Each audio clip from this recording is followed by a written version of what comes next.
Well, you know what, just say your name first time you get up, because Okay. I can see names, and once you get up, I'll be like, which one's which? Okay. Okay, all right, thanks. Okay. Okay, all right, thanks.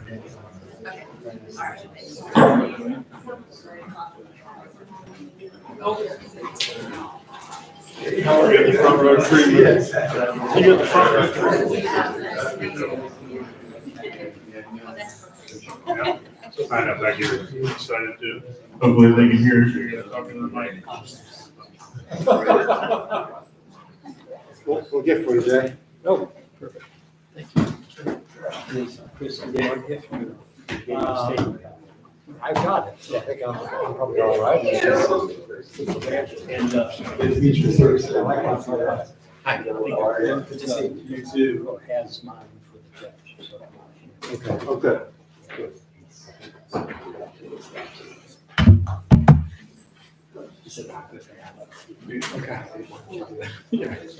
Alec?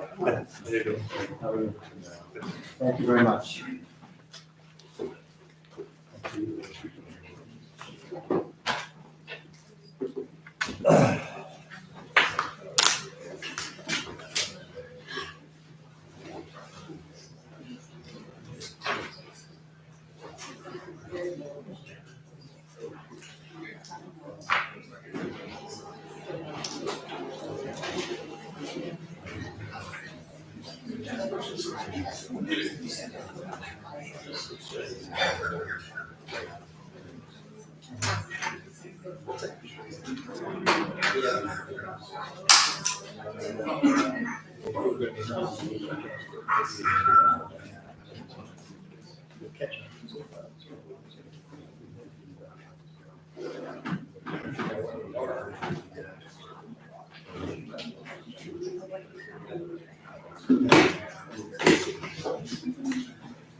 We're good?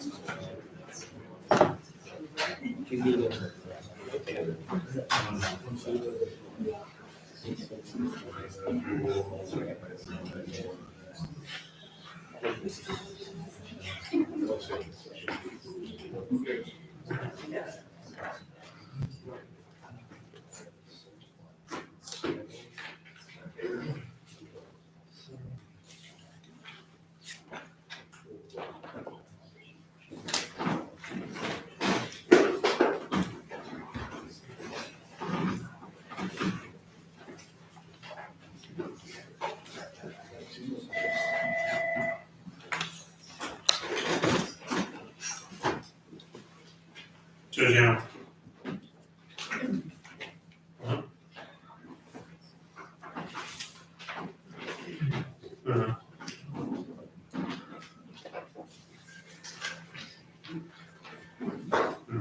Just that sheet. Yeah, you're right, it's MDO discretion. Oh, okay, no, perfect, sweet. Yeah, best of both worlds, thanks.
Not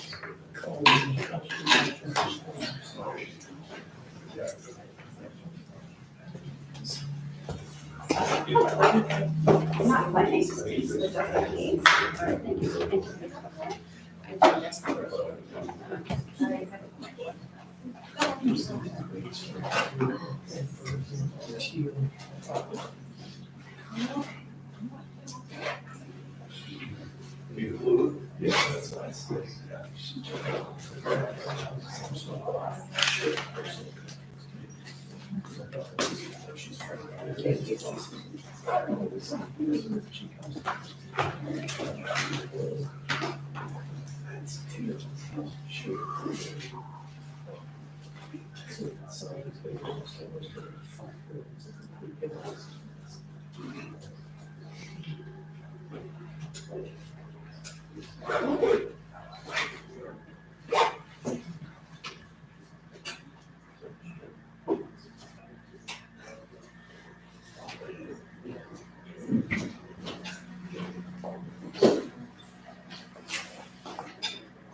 Yeah.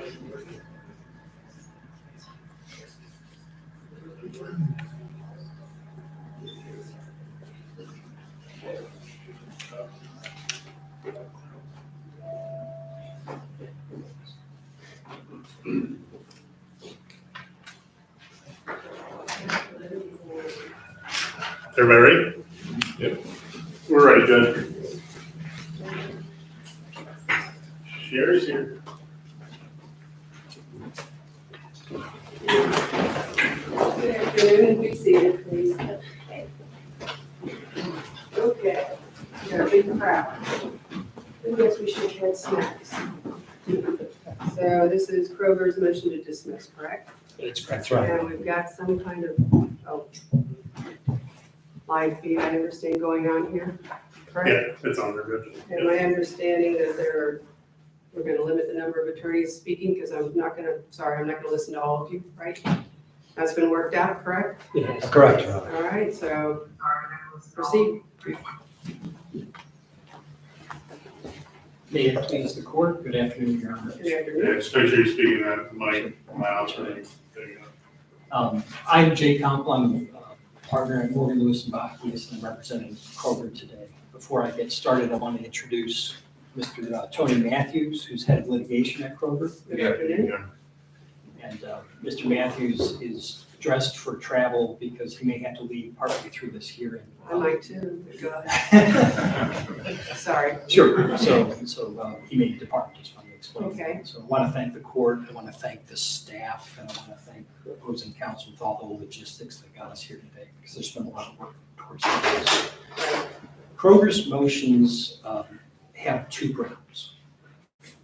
That there are non-parties with legal interests that would be affected by the declarations that are sought here, and that therefore, as a matter of the subject matter jurisdiction of this court, those parties must be joined, and if they cannot be joined, if Kroger's respectfully submits they cannot, the actions have to be dismissed. Then the second ground that Kroger has is that these actions should be dismissed or stayed because there's a better suited, more convenient forum that has a more comprehensive action where all the parties and relevant insurance policies are before a court where all disputes can be resolved, where all the parties that share in the interests that are at issue here can be heard and heard, and that case can be resolved. Before I focus on Kroger's specific arguments, I want to give some context.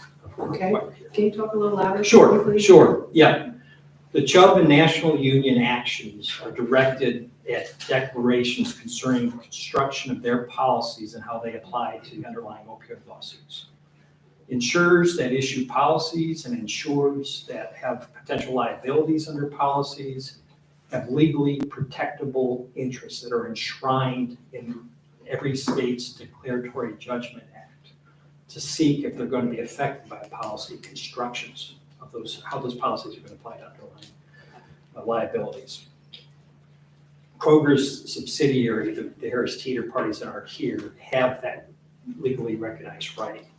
It's a defendant in the same underlying opioid lawsuits, and it's a named insured under some of the same policies that are issued here. The opioid lawsuits began to be brought against defendants in general in about 2017.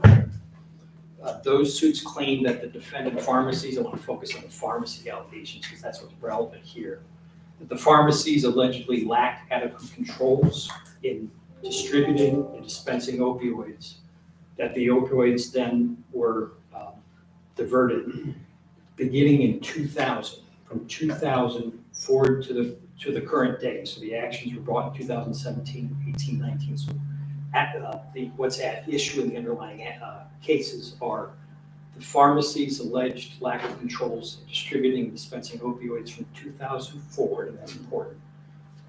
And those pills then being diverted and people being injured. Addictions, opioid overuse, neonatal abstinence syndrome, et cetera. And that the claimants are seeking damages for treating those people. In an NDL, which is what a lot of these cases are in, the vast majority of the cases are just stayed. They never go anywhere, no one incurs any defense costs for a lot of them. But then bellwethers are picked. And when the bellwethers are picked, it's in a handful of cases that are usually concentrated against particular categories of defendants or some facts that are going to be kind of important to kind of start to get resolved. And that's important for the context here of what's at issue. In the opioid litigation, the first targets by the plaintiffs were the manufacturers, then the national distributors, and then last year, 3 national pharmacy defendants were subject to a trial. And that trial resulted in an August 2022, and this is important to why we're here today, judgment. 1 bellwether trial, 3 opioid pharmacy defendants, $650 million joint several judgment there. After August 2002, the plaintiffs focused on Kroger and Kroger's subsidiaries. Stays began to be lifted in the bellwether suits, and action started to proceed, starting last summer. When we have liftings of stays in an MDL and bellwether set, that concentrates the mind. That concentrates the mind for the defendants. They look at what cases actually picked for the bellwether, what companies they have are involved in that bellwether, what operations are at issue, do their target subsidiaries in that bellwether have unique exposures that are going to give rise to potential risks, financial risks there. And if those subsidiaries have it, do they have their own insurance assets that can be brought to bear to the whole problem? For the insurers here, when this got going against Kroger and the bellwethers were set, and this is in Chubb's pleading, the Chubb insurers pleading, they explained the impetus for why they brought suit. It was because the stays were lifted against Kroger and bellwethers were set. And they focused on, among others, the Durham bellwether suit. So when they were drafting their complaint, they had the Durham complaint in their hands. And they had already received notice of that complaint, as their evidence that they present here shows, including who was being sued in that complaint. If you read it in the complaint, if you read it in what they provide notice on. And who was being sued in that complaint were Kroger and the 2 other Kroger Ohio subsidiaries that are issued here, and then 2 Harris Teeter parties that are not issued here.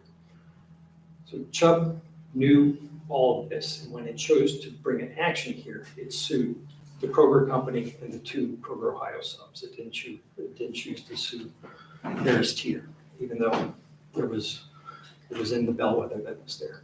I'm just going to suggest, and I'll get back to that later, perhaps it's because there was no personal jurisdiction. There's an issue there. You don't do that lightly.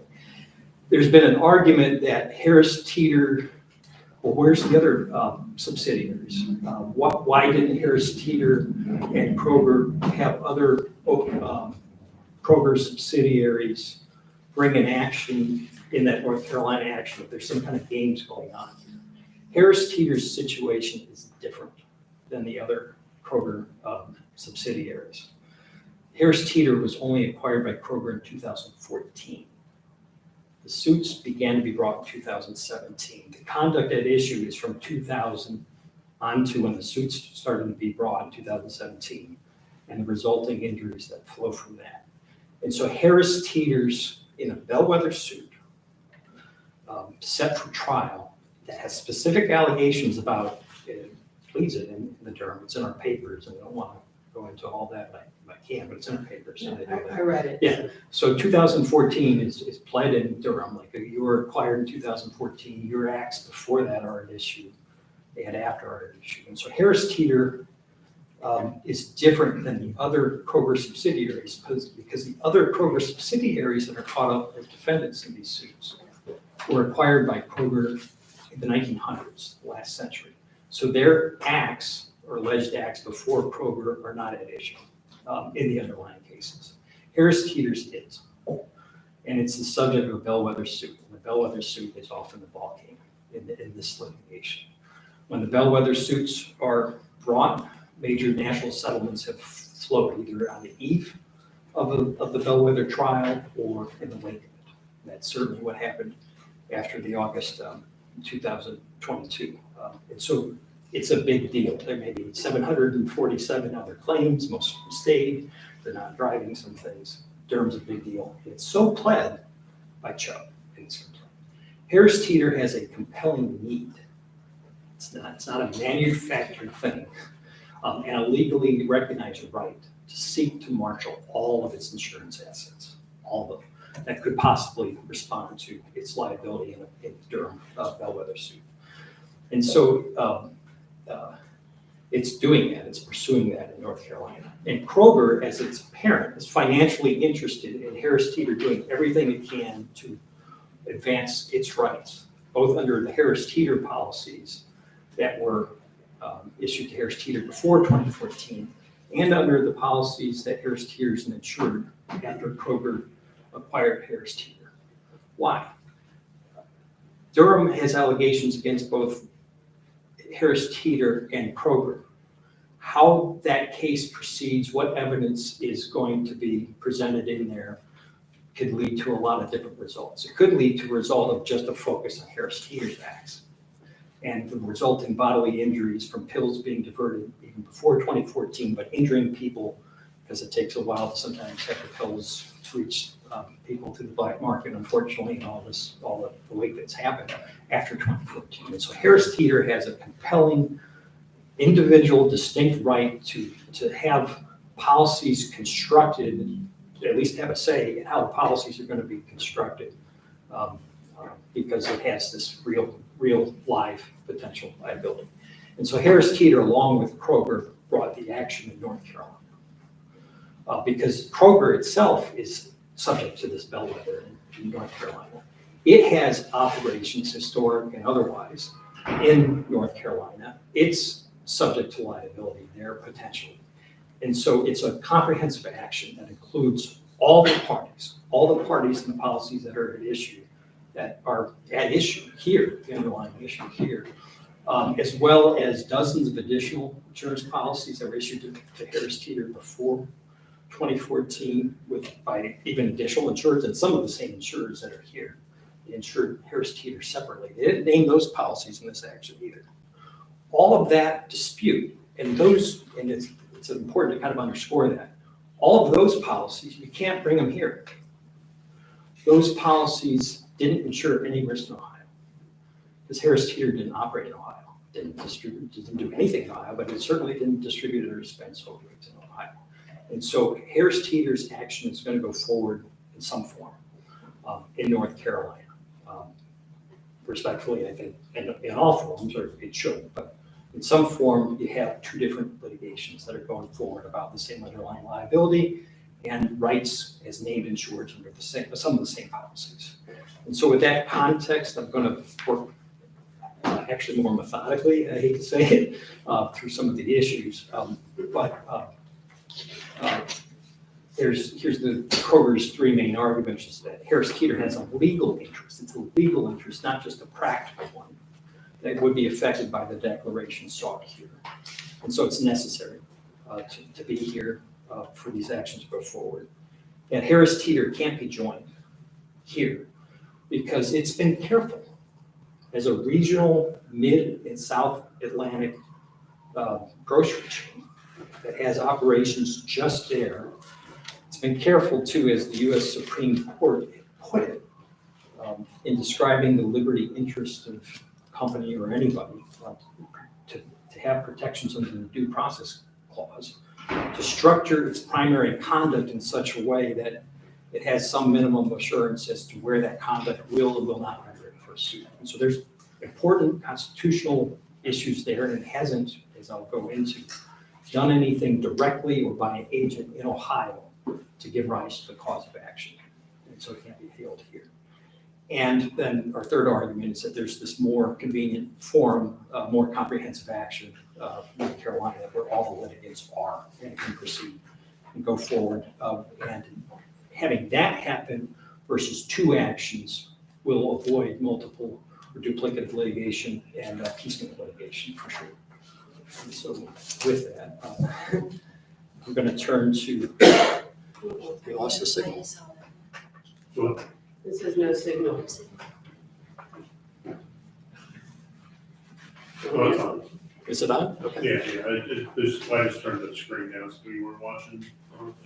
Okay, go ahead. Okay. In mirror image. Okay. Okay. So I'm going to work through some slides the court may have and look at. I'm going to try to talk. So Okay. I'm on slide 2. This is the red slide. Looks like this. All right, I've got it. Go ahead. Okay. So subject matter jurisdiction argument. For an Ohio court to have subject matter jurisdiction over a declaratory judgment action, all persons who have or claim any interest that would be affected by the declaration shall be made parties to the action. That interest has to be a legal interest, not a practical one. And a plaintiff's inability to join that non-party that has such an interest is a jurisdictional defect. And the point of this, the point of the declaratory judgment statute's necessary party requirement is to avoid the possibility of piecemeal litigation or duplicative litigation, and to avoid risk of inconsistent judgments. That same point, when I get to it, is what's underneath the Form 9. So at bottom, both of these challenges to or submission, or respectful submissions that this should be dismissed and proceed there are animated by the underlying policy that you don't want duplicative and possibly inconsistent rulings in two different courts. So on my slide 3, legal interest is an interest recognized by law. I love the circular kind of definition that Rumpke had, which is, it's legally protected, i.e. protected by the law. The Ohio and North Carolina declaratory judgment statutes, and this is kind of important to kind of describe how the case law breaks. The declaratory judgment statutes themselves, which say if you're a person that has an interest that may have, if a declaration might affect it, you have to be joined, describes some of these interests that certain persons have under certain kinds of relief acts. They describe from the revised code, Ohio Revised Code 2721.03. There's also one in North Carolina. It's a standard provision, which is that any person interested under a written contract may have determined by a court, I added there, any question of construction arising under the contract and obtain a declaration of rights. Chubb's and national unions' actions seek both constructions of their policies, so constructions about how the policies should apply to underlying opioid lawsuits, and then based on if they get those constructions ruled by a court in a decision that says this is how these policies apply to opioid lawsuits, they then also seek a declaration based on those constructions that they owe no obligations to prorogate a party. The non-party is never in the debt relief action. One of the arguments that my learned counsel has made is that, well, no problem, Harris Teeter isn't here, so the declaration is only against Kroger. The declaration is twofold. How do you construe the policy? And because there's no coverage, no duty to defend, no duty to identify program. There's a distinction and there's a legal interest, at least, in the interest in the construction of a policy. Harris Teeter has a non-theoretical, compelling, legally protected interest in that construction. I'm going to skip my next slide 4 because I've hit a lot of data about that compelling interest in arising out of Durham. So on slide 5, not just the Harris Teeter, the non-parties here, the Kroger parties here, Chubb and National Union are all persons under those debt relief statutes that are persons that are interested under these contracts. Each has an interest in how those shared policies, coverage terms, conditions, and exclusions are going to be construed as to the same underlying lawsuit. And each is seeking reasonably to protect those legally protectable interests in the shared policies interpretation. Chubb and National Union chose here to do that and request this court to construe whether the opioid lawsuits, including Durham, fall within the shared policy scope of coverage. And Harris Teeter and Kroger have initiated a coverage action in North Carolina seeking coverage rulings as to whether the same opioid lawsuits, including Durham, fall under the shared policies, the Kroger-only policies, and policies issued to Harris Teeter before it became a Kroger subsidiary. So to kind of underscore it again, on page 6 of the slides, legally protectable interest in how the courts construe. It's not just a practical one. It has to be a legal interest, not a practical one, is what you're going to hear, and that's true. The debt relief statute, I'm going to broaden out that same recitation I just made of the statute about construing contracts. It also provides in that same statute that persons interested in the construction of a statute also had a legally protectable interest in how that statute may be construed. So just as with contracts, persons under a contract that have an interest in how that contract is going to be construed because it could be applied to them. Governmental officials with duties or like compensation that's governed by a statute have a legal interest and not just a practical one in how a declaratory judgment action that's going at the construction of that statute is going to be applied. And so on the next slide 7, there's a collection of cases on the left, cases that have found that there's a legal interest in the declaratory judgment action. There are cases that are collected here hold that an insured or an insurer under a policy, they have a legally protected interest when that policy is going to be construed. In Nicholas, it was a named insured and another insurer that was going to be affected by how the first insurer's policy is going to be construed, because one is going to cover it or not. So the statute provides you're a person interested, you're in. Same with Carter, the named insured was a necessary party. In Rumpke, it discusses 2 Supreme Court decisions. This is shifting to statutes here. The officials weren't in the suit, but their duties were embedded with what was going to be resolved by statute. It wasn't going to literally order a declaration and then this non-party is going to have to do something. They were going to be impacted by how the statute was going to be determined. In Mallory versus Cincinnati, that's an Ohio Court of Appeals case, the mayor of a town was the subject of a lawsuit. The term compensation under the charter was going to be construed. The city council members who weren't there were necessary parties because they get compensated too under that statute in a certain way. So when you're construing an instrument, you have a legal interest that could be affected.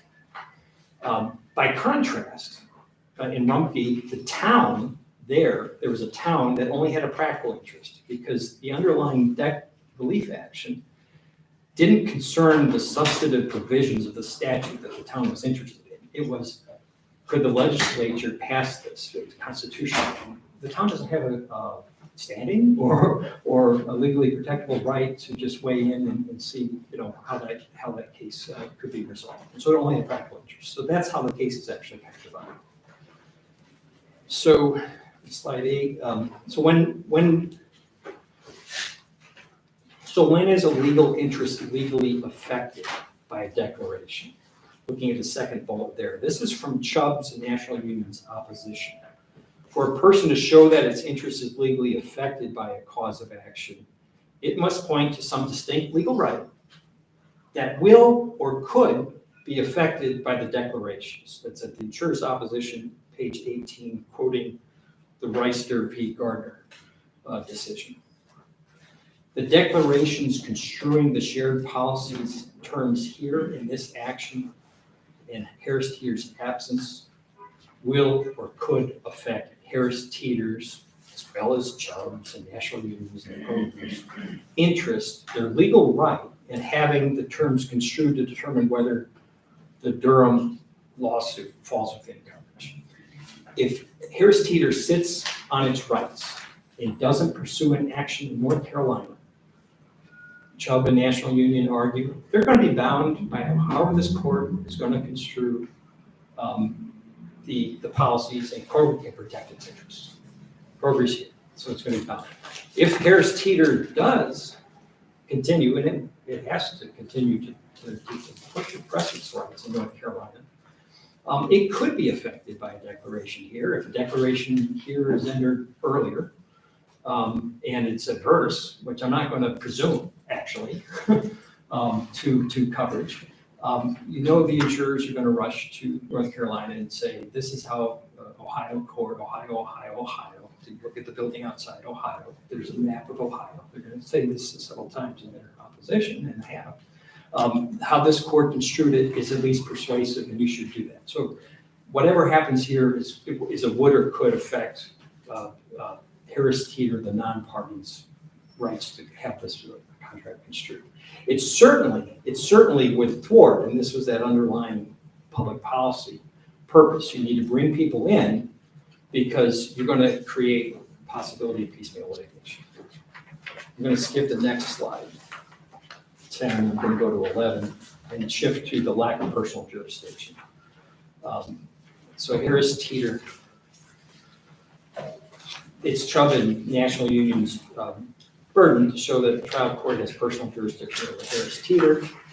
To establish that there is personal jurisdiction over Harris Teeter, these insurers have to satisfy two different steps. One, they first must establish that Harris Teeter's conduct falls within the Ohio's long-arm statute.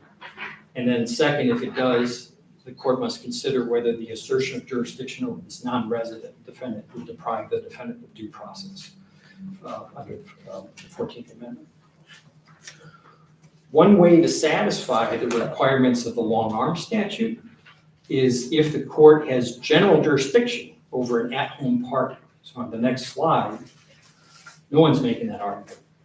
No one's saying Harris Teeter is at home here. The arguments are specific personal jurisdiction. The insurers don't argue because Harris Teeter isn't at home in Ohio. Slide 13. Under both the long-arm statute and the due process clause, the insurers must show that Harris Teeter, these non-parties here, deliberately reached into Ohio in a substantial manner, either directly, Harris Teeter directly doing something in Ohio, or through an agent. And if so, that alleged Ohio conduct gave rise to the controversy here over insurance coverage for their alleged opioids liability exposure. Importantly, the unilateral activity of others is not relevant in this inquiry. There's a citation of Harvey there. On slide 14, I want to focus first on whether a non-resident party here acted directly as to a cause of action. So what's at issue here?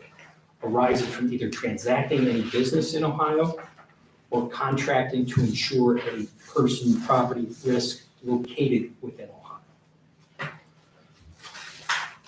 On slide 15, Harris Teeter lacks Ohio jurisdictional contacts. It has no direct contacts itself, certainly not as to the cause of action.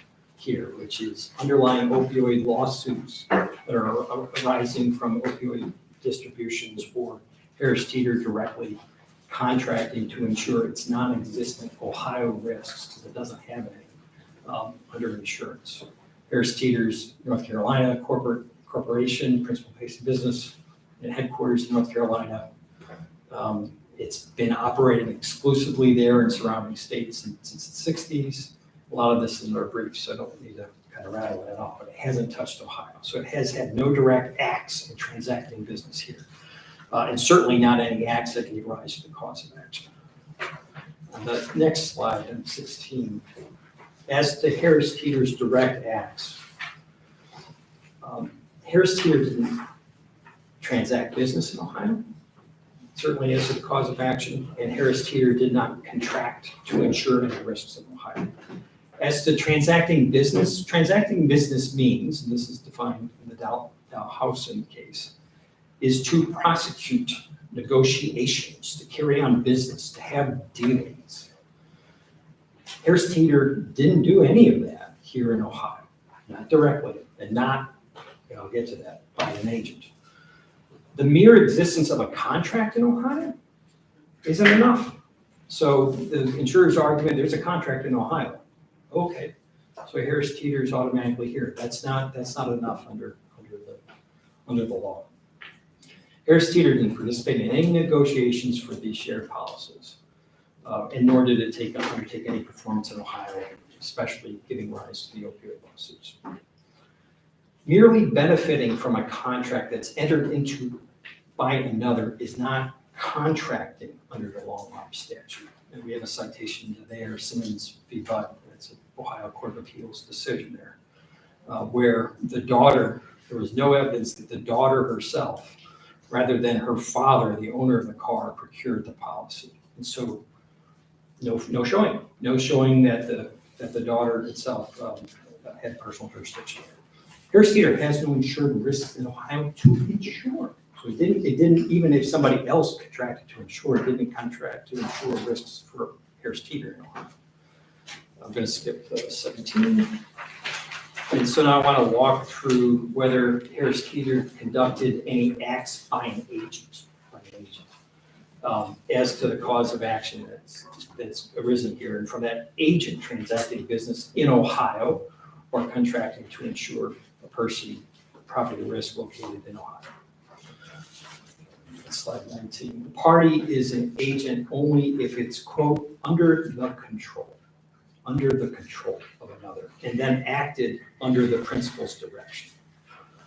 Harris Teeter, Covert is not under the control of any of its subsidiaries, and not Harris Teeter. Harris Teeter neither instructed nor controlled Kroger from buying a policy when you look at the policy that is issued, and that's the next slide here. Slide 20. To item 1, named insured, the Kroger company. The policies at issue here are like 300 pages long. Kroger bought them, and they have a standard blanket boilerplate named insured endorsement that makes effect. A named insured is, quote, any company that is your subsidiary. So Kroger bought these policies unilaterally.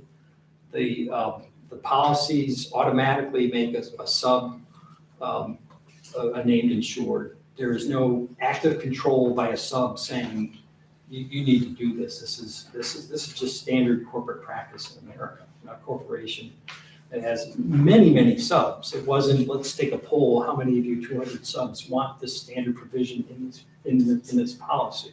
It was, this is how you're going to take it. Here's the policies, we did it. So even Kroger's acts, though, with respect to these policies wasn't in Ohio. Kroger's agent, this is on page 21, which procured the policies, was in Illinois. It was Marsh. Marsh procured the policies in Illinois. And so even under their agency theory, there's no transacting of business in Ohio to go get policies. It was all done in Illinois to buy these policies from the Chubb insurers who are sitting in Pennsylvania and New Jersey, and the National Union insurer who's sitting in New York. So none of the transactions happened in Ohio. And then on the next page, the policies themselves from these foreign insurers were issued to Kroger, were delivered in Illinois to Marsh. Here's a copy of the policies for these accounts. And finally, on slide 23, and the payment of the premiums for the policies was also in Illinois. The bills that were attached to these that were attached to the policies, this billing is to be attached to and form a part of the policy. Please send payment to the agent or broker if applicable. So the checks were sent to Marsh in Illinois. And so you don't have any direct acts in Ohio, and you don't even have an agent that is acting in Ohio to procure coverage or to transact business. The agent here is a broker that's sitting in Illinois. The Cincinnati Insurance Company versus LOMC case is very, very instructive. We respectfully submit on how the court should resolve these issues. It's an Ohio Court of Appeals decision from last year. The non-resident party in that action contractually bound another party. So there actually was coercion over another party, right? With in-forum operations in Ohio to procure an insurance policy that covered the non-resident company as an additional insured. And that non-resident then, quote unquote, insisted on being insured by sending 2 letters into Ohio seeking confirmation of its coverage rights. The party that had the first name insured in that instance, that had some operations in Ohio, it had some in Pennsylvania, worked with an Ohio broker to buy a policy from an Ohio insurer. And the Ohio Court of Appeals said, look, this outside non-resident party, this Kentucky company, is not subject to the forum jurisdiction because it had no meaningful contacts in Ohio at all itself, on its own.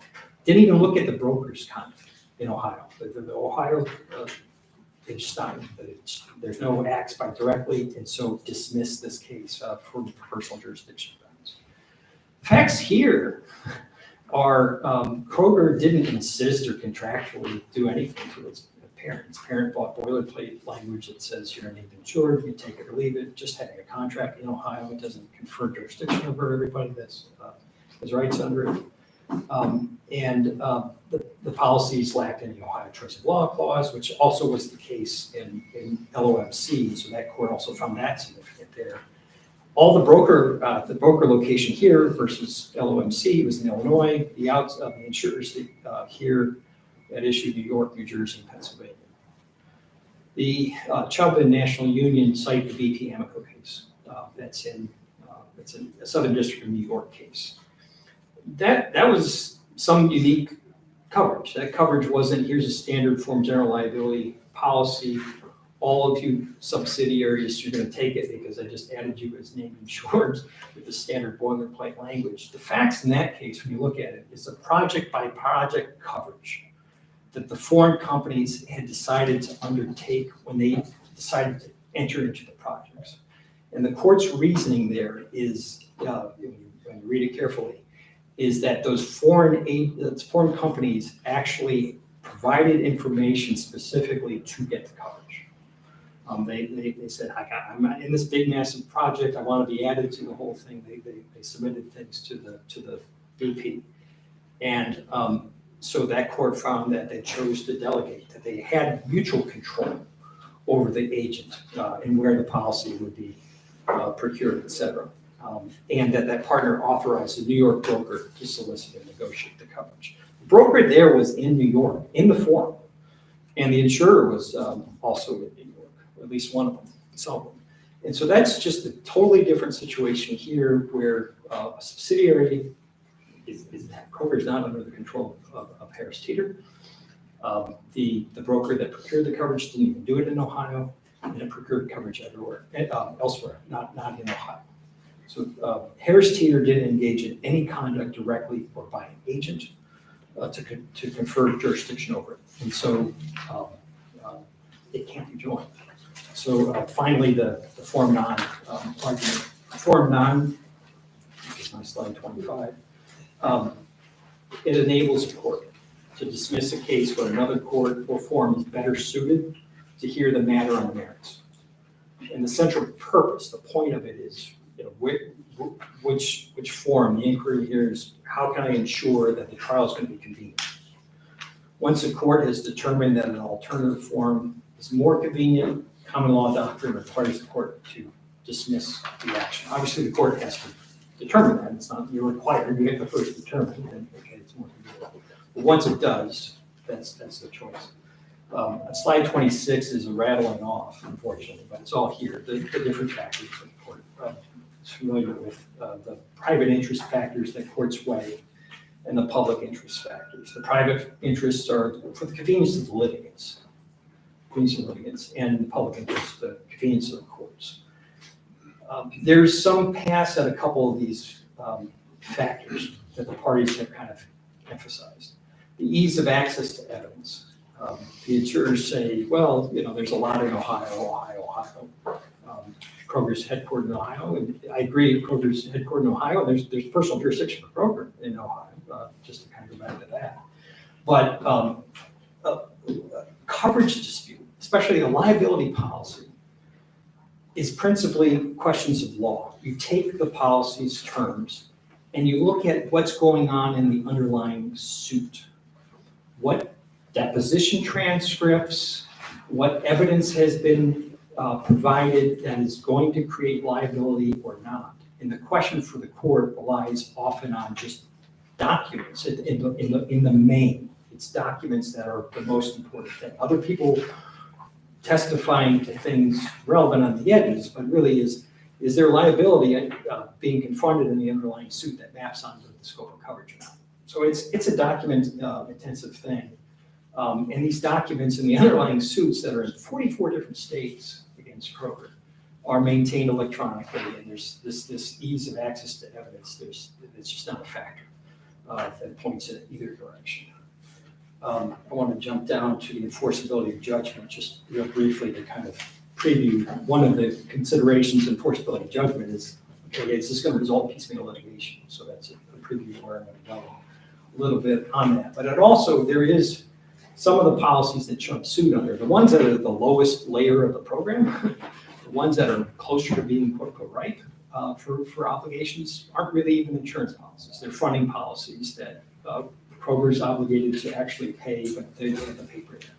And so as to those policies, it's how the court construes it isn't going to impact Chubb directly on things. But it certainly can't be binding on judgment creditors because of the fraud that connection. So enforceability of judgment, that's a little bit of a factor there. The interest in having local controversies adjudicated locally. You're going to hear Ohio. And sure, there's a lot in Ohio. I'm not dismissing that there is an interest in Ohio. There is opioid lawsuits in Ohio, and the judge that's overseeing the MDL is here. But there's 44 states that Kroger is being sued in. And North Carolina has a compelling interest as well because it has one of the bellwethers that's like that list of things. And so it doesn't break in the complete way that they are. I'm not going to, because they have an argument that Ohio has an interest. Sure. Difficulty or the forum being familiar with the applicable law, I'm going to kind of go through it in a minute. The anticipated flood of similar cases. There's a lot of coverage litigation. What the insurers have done in these cases is if they get a decent, it's the same counsel on the opposite side of them in other cases otherwise. If they get a decent ruling from a high court somewhere, they flood that jurisdiction and sue there as fast as they can. In Delaware, they did that. Even for companies that are just incorporated there, and that's the rush. So there is some kind of gaming going on. And certainly here, rush to Ohio. That doesn't mean that they don't have some arguments that Kroger's in Ohio, et cetera, but that's definitely a context of what's going on. Let's kind of rush and just say this is the applicable law and it's all settled. Even if this court would proceed with this case, it's not all settled. I would respectfully say that. One, I don't know if Ohio law would apply because you actually have to kind of weigh the different factors, and they have arguments and they're going to make them. Now, it's for sure Ohio. There's no choice of law provision, and you do look at where's the insuring risks. And the company Kroger distributed opioids from a limited number of locations for a certain time period. None of them came from Milwaukee. So there are going to be facts that if you do adjudicate this and weigh this, that, okay, is the familiarity of the law, the applicable law, that compelling that it has to be here? One, don't know if Ohio law would necessarily apply. It certainly won't apply to Harris Teeter, North Carolina, because its choice of law test is a little bit different. But also, if it's so clear, if the Ohio Supreme Court's decision in QE is so clear, and the North Carolina judge, who's in a business court judge, he understands sophisticated commercial disputes, he can apply, okay, I think it's Ohio law that's going to apply. I guess I'll follow the law. This doesn't really point in either direction as strongly as they will insist that it's all a foregone conclusion. So I want to skip to slide, it's not numbered, but slide 28. It's just starting to get the first filed. Well, what's first filed? Is first filed the most comprehensive, first filed, and what are the considerations of first filed in the context of Form 9? The North Carolina action, both actions have the same underlying lawsuits at issue. In North Carolina, Kroger, Harris Teeter, and all of their insurers are parties there. All of the insurers, including the Kroger insurers, had designated the North Carolina insurance commissioner as their agent for acceptance of service. They are licensed and registered to do business in North Carolina. They have a pending motion to dismiss there. They're going to make their arguments on personal jurisdiction, but presently they're there. And Kroger had insuring risks in Ohio that they chose to insure. And so there's some connections there. So presently, all the parties that might have an interest in this dispute are there. Here, only Kroger and Kroger's insurers are parties. There's a lot more policies and insurers at issue in North Carolina. When Chubb and National Union was first, it was a National Union action just against Kroger, the Kroger company, not the other two subs. And Chubb's action was three different counts. One was no duty to defend after you construe my policies, no duty to identify Kroger. And then a third one, if I'm held liable for other amounts, then I want a declaration that these other insurers owe something. So the nature of the action wasn't at the time bringing the whole issue to bear. They've now pointed, now the cross claims, which were filed after the North Carolina action, bring everything together. Liberty Mutual first just answered, didn't assert a cross claim. So there's some games, and they're going to say that there's games on this end or whatever. But there's some things I'm jockeying about who's most comprehensive and who's first. All the pertinent policies issued to Kroger and Harris Teeter are at issue in North Carolina, the 2014 on, and the ones before. Only the Kroger policies are at issue here. We do submit that there's jurisdiction over all the parties in North Carolina, but if the court has any concerns about what the court in North Carolina may do, court could stay this action if it doesn't first find that some subject matter jurisdiction compels dismissal. The court could decide, as in LOMC, which is what happened there. First, there was a stay. Let's see what happens with things. Here, there is no personal jurisdiction over Harris Teeter, and importantly, there certainly isn't any personal jurisdiction over the Harris Teeter only insurers. They didn't insure any risk in Ohio. They didn't issue policies in Ohio. They issued policies in North Carolina. So you cannot bring that whole action here. You're going to have some kind of piecemeal litigation, no matter what happens from this day forth. The declarations are final and enforceable in North Carolina, as I indicated before. Declarations here wouldn't be enforceable for judgment creditors.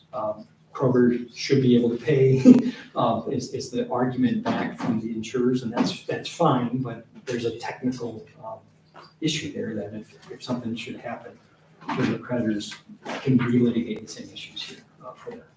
So a couple slides with all the different policies. I want to hit two more things sort of quick. Thank you for the indulgence of the time. It's important for the client and just laying it out. But on Chubb's first filed argument,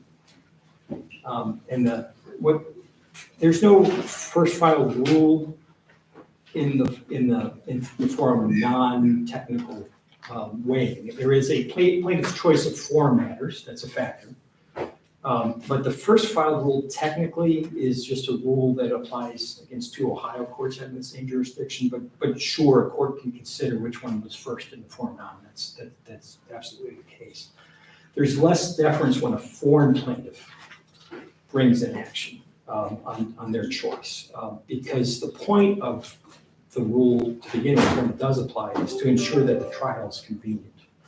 And a foreign plaintiff's choice is less deference because it's not here anyway in terms of its convenience, et cetera. The rule truly applies. They'll cite some cases that says, well, it could be in the ballpark, like substantially the same parties and claims. But generally, the rule only applies when the claims and parties are the same in both cases. And the rule there makes a lot of sense in that context. If you have exactly the same lawsuits, defer to the first. It's almost like a car accident kind of rule, like who's behind or whatever, what happens, we go to the first. And so it moves things. But the policy underneath that first file, when it's exactly the same, is to preserve judicial resources and prevent duplicative or piecemeal litigation. When you have what is truly a narrower action here, that's not convenient. It's going to not preserve judicial resources at some level because North Carolina is going to go forward at some component of it. And some of the same parties here are going to be litigating in both jurisdictions, and a lot more expense. And the risks of the duplicative rulings, and as they argued in the subject matter jurisdiction, one debt could be used in the other case. So the familiarity with the law argument, I've already kind of hit this. It's slide 32, policies don't have any particular choice, they don't have choice of law provisions, which would be compelling. They had a choice of law provision, this is for sure the law that's going to get applied, let's look here. In the LOMC, there wasn't, and that was one of the factors that court looked at to let it go. What is going to be applicable law? I don't know yet, I just got the case. There's a number of factors, it's fact intensive. Here, the facts, not that we're weighing into doing that choice of law argument, because that's not really held before the court, but the policies are negotiated, procured, and paid through an Illinois broker. Kroger's insured risks arise from a few locations from which it distributed opioids, which is not in Ohio. And Harris Teeter's risks are concentrated in North Carolina. In the forum non-context, you don't just look at this, you look at the two cases. And so there are risks that are definitely in North Carolina, say Kroger. So the last slide just kind of summarizes the forum non-argument. All parties with an interest in the construction of all pertinent policies are in North Carolina. All the policies and parties that are in Ohio and others are in North Carolina. North Carolina is going to go forward in some form. Not all the parties and policies that issue in North Carolina can be joined here. So you can't make this the more comprehensive action. Neither Harris Teeter nor its insurers that insure no Ohio risks, let alone any risk arising out of opioids distributed in Ohio, can be joined here because Harris Teeter didn't operate in Ohio. And then I've already said with respect to the Chubb fronting policies, was an issue by the fourth-building judgment. And so something about proceeding in Ohio wouldn't be convenient for all litigants. And with the legal interests that are at issue here, construction policies. And that also wouldn't be convenient for the courts and the public, which both are grappling with the same underlying Durham lawsuit and others, and considering driving up costs in both forms and leading to possible piecemeal litigation and inconsistent rulings. With that, Your Honor, I appreciate your time and thank you for the opportunity to argue on behalf of Kroger. Of course. Who's next?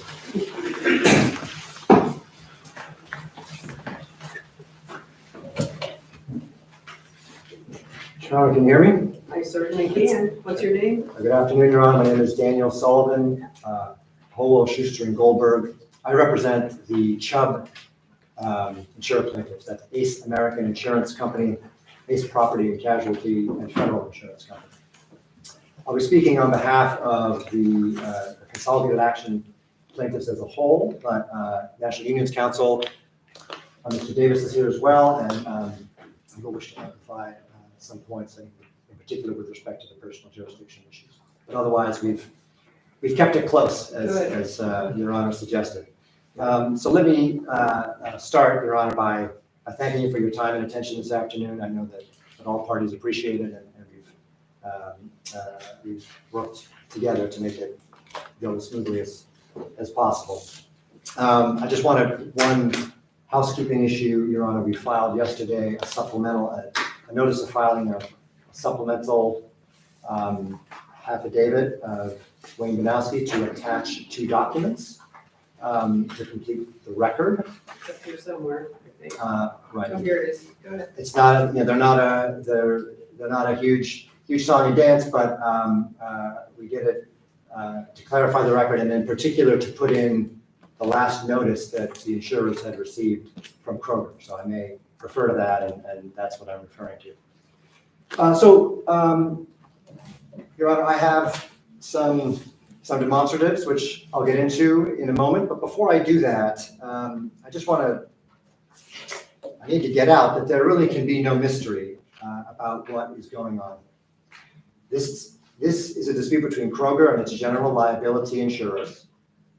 And it is as Ohio as it gets. Kroger is an Ohio corporation headquartered 2 blocks away. I walked down Court Street to get here. Exactly. I think I can probably see it from the window here. You can. The question is whether Kroger is entitled to insurance coverage for 797 lawsuits now, in which it has been sued under policies issued to it in Ohio, addressed to it at 1014 Vine Street, and governed by Ohio law. And the 792 number, Your Honor, does come from the supplemental document. So it was 770 something when we filed our opposition, and now we're up to 797. So time marches on. So again, I'll come to the blow by blow on Kroger's motion in a moment, and before that, I want to give a little background. But let's be clear: Kroger is running away from its home court to get away from a controlling Ohio Supreme Court decision that it doesn't like, and for all the rabbit holes they want you to go down, for all of the minutia, and we'll get into that. But this motion is about an Ohio defendant forum shopping to get out of Ohio and away from Ohio law. That's it. As I said, I want to take a step back and try to orient a little bit. The dispute here, as I said, is about whether there's coverage under the policies for these opioid lawsuits. And these are suits that allege that Kroger and a number of other defendants contributed to the opioid epidemic. I'm not going to get into all of the nitty-gritty of that, but the basics of the lawsuits, as I'm sure Your Honor is aware, is as follows. They're largely brought by governmental entities, Indian tribes, and other organizations that have had to spend money to address or respond to the opioid epidemic around the country. And those plaintiffs allege that opioid manufacturers, opioid distributors, pharmacies dispensing opioids, including Kroger, that they pumped opioids into the market in dereliction of their duties and thereby worsened the epidemic. I'm not agreeing with that. I'm not saying that's what happened. That's the allegation. And importantly, for present purposes and maybe for future purposes, those plaintiffs seek significant sums of money to abate the nuisance or to recover monies they spent on social spending and other budgetary outlays to respond to the epidemic. So there's some suggestion from my friend on the other side about seeking compensation to treat specific bodily injuries. There's none of that in these lawsuits, and I'll come to it, but the Ohio Supreme Court has said as much. When a company like Kroger gets sued in cases like that, typically they do exactly what Kroger did. They give notice to their general liability insurers. That's what they did. They sent us more than 40 notices over 5 years, and they say, insurers, we've been sued. Here are the complaints. here are the policies we think are triggered by those complaints. Please pay for our defense costs and or our indemnity. And as I said, Kroger sent us some 40 notices like that from 2017 until February 28th, 2023, which is the additional one that we've provided. Those were sent on behalf of Kroger. They identified the Durham County lawsuit naming Harris Teeter. Apart from that, Your Honor, they don't mention Harris Teeter. They don't identify any Harris Teeter insurance policies. There was no notice from Harris Teeter to us. So we responded to those notices. We said, respectfully, we don't think there is coverage. We reserve our rights to deny coverage. And in particular, we mentioned the argument that we didn't think the opioid lawsuits complied with a threshold requirement for coverage, which is that the lawsuits have to seek damages because of bodily injury. And we believe that means that they have to seek to recover the costs of treating the bodily injuries of identifiable individuals whose injuries the insured caused. I'm sure they don't agree with that, but they didn't really respond. So there we sat for 5 years. We waited. Nobody sued. They could have sought clarification in Ohio courts or in some other court. Neither side did. During that time, Your Honor, several insurance coverage disputes arising from the opioid crisis, just like this one, were wending their way through the courts of this state. Trial courts, intermediate appellate courts had their say, and it landed in the lap of the Supreme Court of Ohio in the Acuity versus Masters Pharmaceutical case. The court ruled, and it addressed the governmental opioid lawsuit specifically and said that they don't seek damages because of bodily injury and therefore are not covered as a matter of law. So that issue's been resolved in the state of Ohio. Now, at that point, we brought this lawsuit. We brought it first. There was no rush from Kroger. It wasn't, we beat them to the courthouse by 5 minutes and, we're trying to file on the same day or something. That's not what happened. We sued on October 13th. They didn't sue until early middle of November 8th, I think it was. And we sued here because Kroger's incorporated here. This is the logical, natural, inevitable place to sue. And we brought in all of Kroger's other insurers that we knew about, which is what one typically does in a case like this in order to ensure that all of the insurers from whom the insured seeks coverage are in the case. Then Kroger did something pretty amazing, as Your Honor knows. And I give them points for surprise because honestly, we didn't see it coming. They sued us all in North Carolina. They sought a declaration that there was coverage for the same 797 opioid lawsuits under the same Kroger policies, but their twist was that they added their North Carolina subsidiary, Harris Teeter, and they moved to dismiss here. And they say, we can't resolve the dispute because Harris Teeter is essential, Harris Teeter is critical. And why? When you strip it down, it's because Harris Teeter's been sued in one of the 797 lawsuits that are at issue. One. So that's less than 99.9%, and I actually did the math on that. And they point out, as Mr. Conkle did here, that Kroger's policies define the insured to include all of their subsidiaries. So I'm going to go into the specifics of the motion, but by way of introduction, I just want to leave you with the high level, which is that the position is simply not a plausible one. Again, Harris Teeter never gave notice outside the context of this litigation, even now. The February 28th notice, which was put in after our opposition, is not from Harris Teeter. It's from Kroger. And Harris Teeter is not Kroger's only subsidiary that's been sued in the opioid lawsuit. We mentioned it in our opposition. They didn't respond to this in their reply, and I'll get to what Mr. Conkle said this afternoon. But Smiths and Fred Meyers are Kroger subsidiaries. They've been sued in more lawsuits than Harris Teeter. Fred Meyer in 4, Smiths in 50. And they don't argue that they're necessary parties here. They didn't bring them as plaintiffs in the North Carolina action so that their interests could be represented. And they say, well, I think what Mr. Conkle said was, well, we acquired them, Kroger acquired them sometime in the 1900s, which makes it sound like a long time ago. I think the acquisition was in 1999. And the coverage dispute tends to name policies beginning in about the mid-90s, because that's when Purdue released OxyContin, and that's when a lot of these underlying lawsuits, Your Honor, tend to date the beginning of the crisis. So they're in it just as much as Harris Teeter is in. But they don't say that they're necessary parties. They didn't name them in North Carolina, and the reason is that they're Ohio companies. That's it.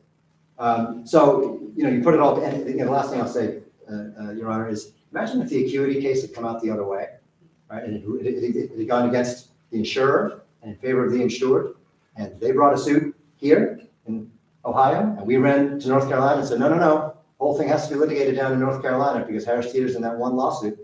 I mean, I don't think you would give us the time of day. And, the shoe's on the other foot now, so they have to wear it. So, you put it all together, and as I say, this is as transparent a bid to forum shop as I think any you're likely to see. It's a Hail Mary pass to get out of Ohio law, except it's not a Hail Mary pass to get to the end zone, it's a Hail Mary pass to get to like the next stadium. And it just doesn't work.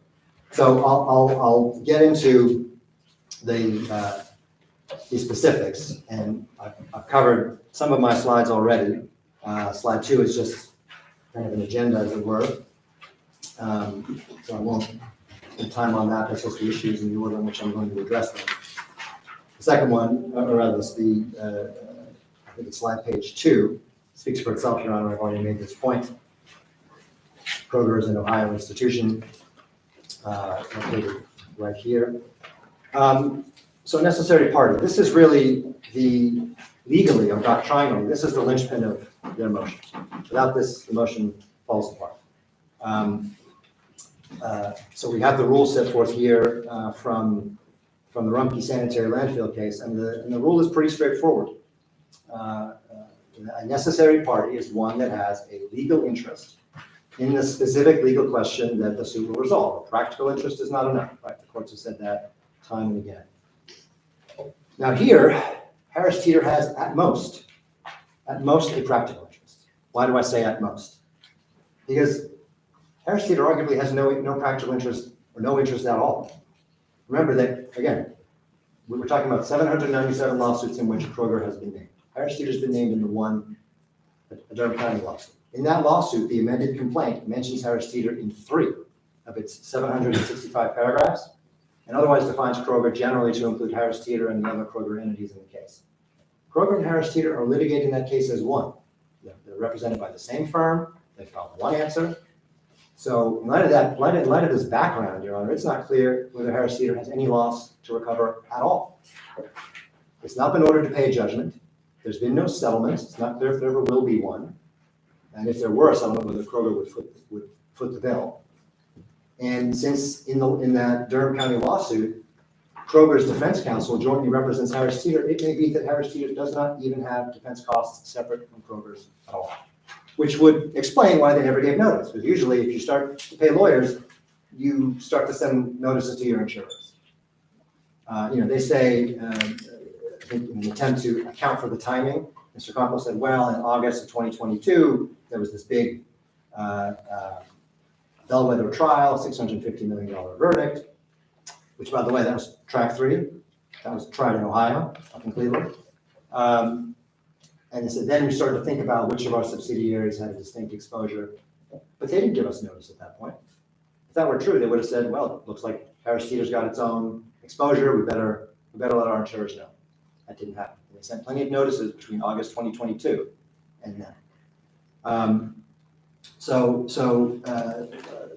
it's not even clear, they haven't put in any evidence before you that they actually have an interest. There actually is a Harris Teeter specific loss. Put all that aside, they certainly don't have a legal interest. They have at most, as I say, a practical interest.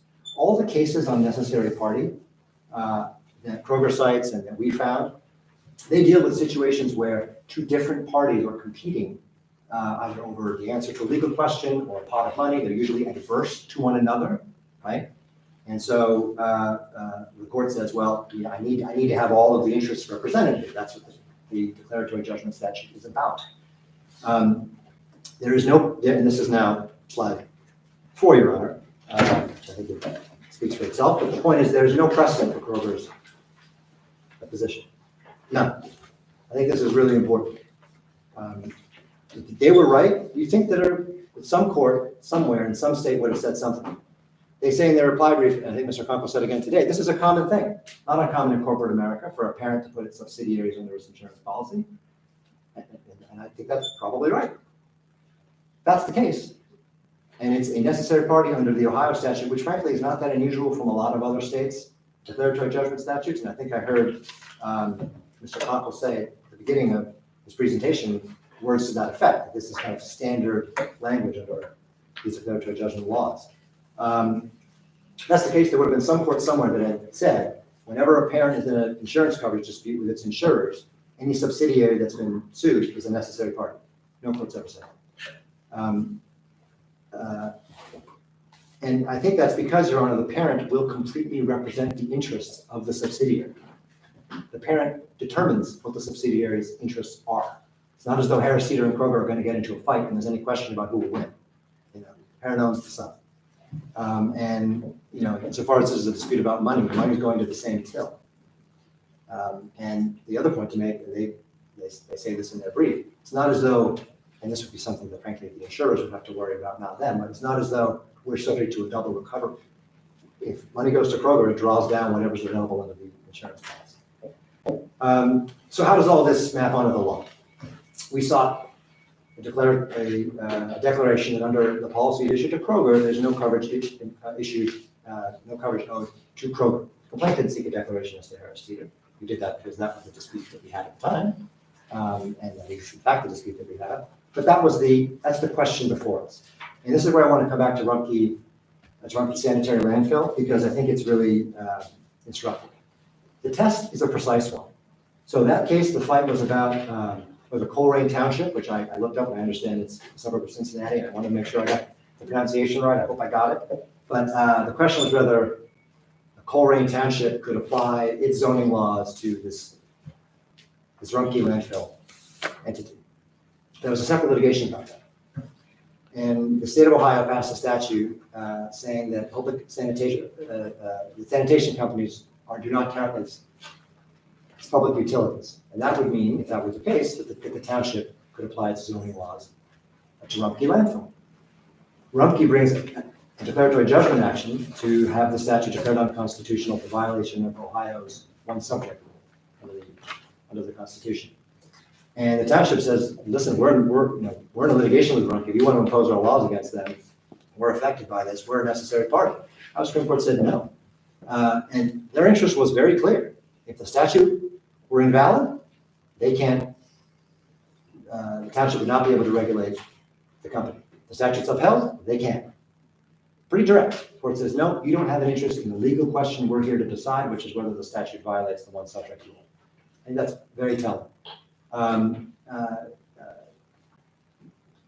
The other point then about, so that's kind of where we are on the doctrine, Your Honor.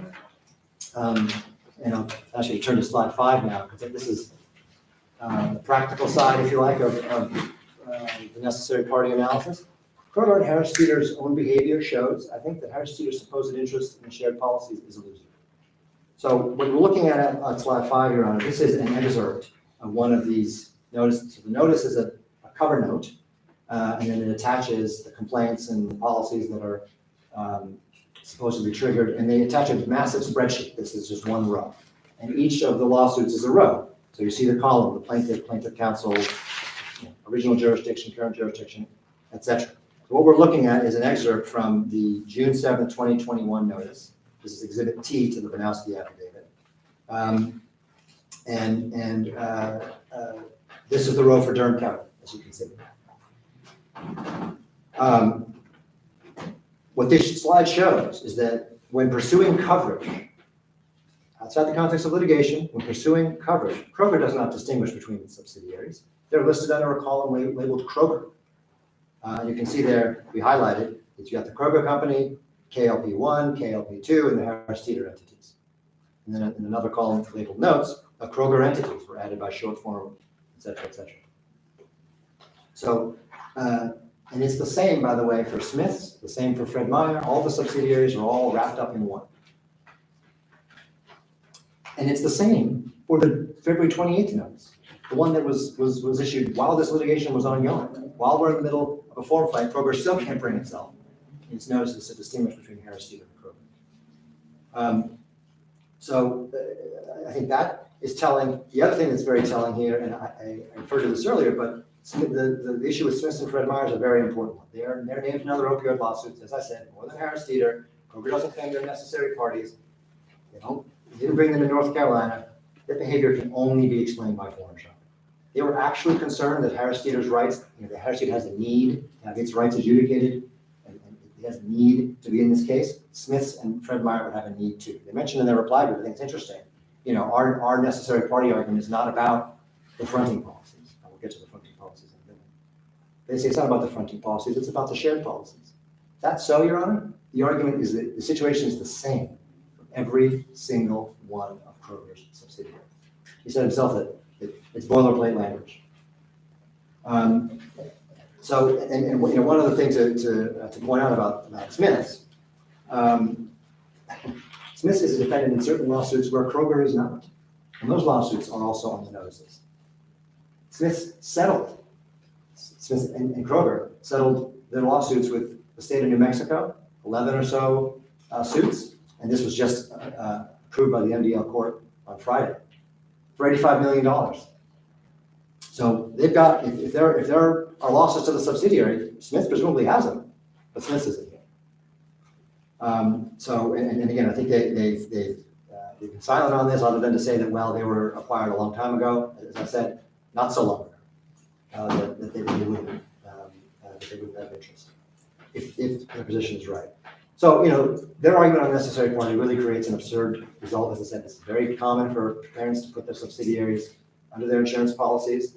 Their interpretation of the statute would permit any Ohio corporation, defending a declaratory judgment action against its insurers, to point to some out-of-state subsidiary, prevent it from consenting to personal jurisdiction, and claim that its absence deprives Ohio courts of subject matter jurisdiction.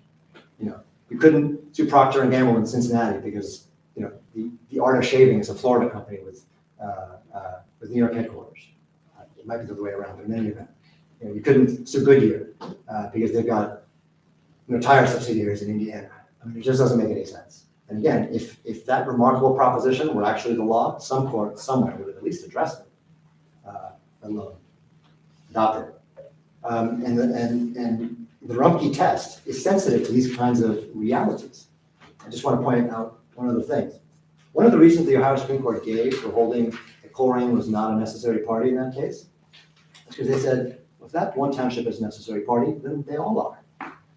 And the court called that a distorted reading, which, and I'm just going to quote, would create unmanageable litigation in cases of this type. That's paragraph 21 of the decision. So, I hesitate to prolong the issue. I think Your Honor understands it. I mean, they cite the Nicholas case, the Carter case. Those cases do not involve parents and sons. They involve situations where the parties were adverse to one another. In the Carter case, the claimant sued the insurer and didn't sue any named insured at all. And it didn't sue the named insured because it would have destroyed the diversity for purposes of federal court jurisdiction. And the court said, no. If you're fighting over the insurance proceeds with the insured, you need to include the insured. This case is nothing like that. It's nothing like the other cases that they cite. So with that, Your Honor, once you reject this necessary party argument, then our motion really falls apart. There's no argument to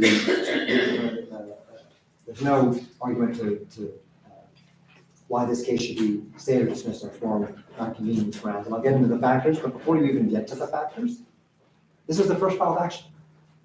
And there is we call it in our brief the jurisdictional priority rule. You want to call it a rule or a doctrine or a rule of thumb, doesn't really matter.